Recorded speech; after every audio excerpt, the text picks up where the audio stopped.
Hi friends, ఇప్పుడు tailoring సిజర్స్ని మరో 4 పద్ధతుల్లో ఏ విధంగా షార్ప్నెస్ చేయాలనేది చూపిస్తున్నానండి. ఇప్పుడు ఫస్ట్ పద్ధతి గాజు బాటిల్తో ఏ విధంగా చేయాలనేది చూపిస్తున్నానండి.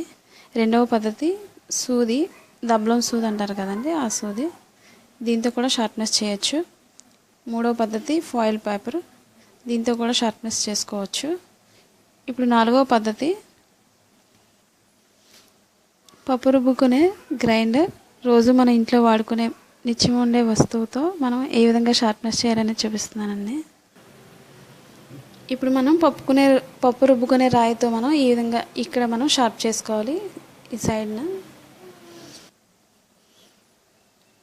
ఇప్పుడు మొదటి పద్ధతి చూపిస్తున్నానండి. ఇప్పుడు మనం చిన్న బాటిల్, నెయిల్ రిమూవర్ ఉంటుంది కదండి, ఆ బాటిల్తో మనం కరెక్ట్గా చేసుకోవడానికి కరెక్ట్గా సరిపోతుంది. ఈ విధంగా మనం మనకి కటింగ్ చేసే షేప్ ఈ సైడ్ నుంచి మనం చేసుకోవాలి షార్ప్నెస్. ఈ విధంగా చీసా మెడభాగాన్ని ఈ విధంగా మనం షార్ప్నెస్ చేసుకోవచ్చు. ఈ విధంగా 10 టైమ్స్ ఈ విధంగా మనం చేసుకున్నట్లయితే మనకి షార్ప్ అవుతుంది సిజర్ మనకి.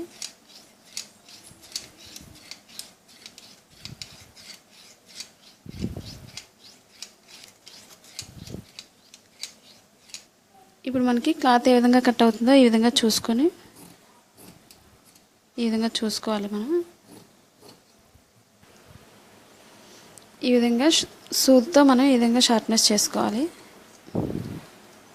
ఈ విధంగా మనం 10 టైమ్స్ ఈ విధంగా చేసుకున్నట్లయితే మనకి సిజర్కి పదునెక్కుతుంది.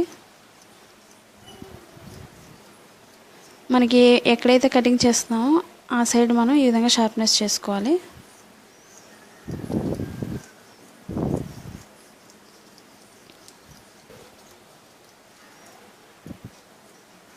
ఈ పద్ధతి రెండవ పద్ధతి. మనం ఏ విధంగా కటింగ్ అవుతుందో చూసుకోవచ్చు. ఈ విధంగా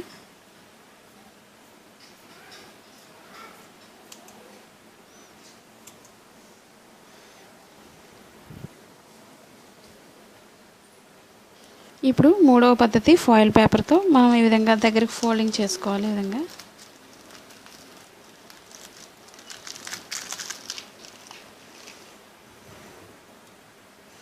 ఈ విధంగా సన్నగా కటింగ్ చేసుకోవాలి మనం.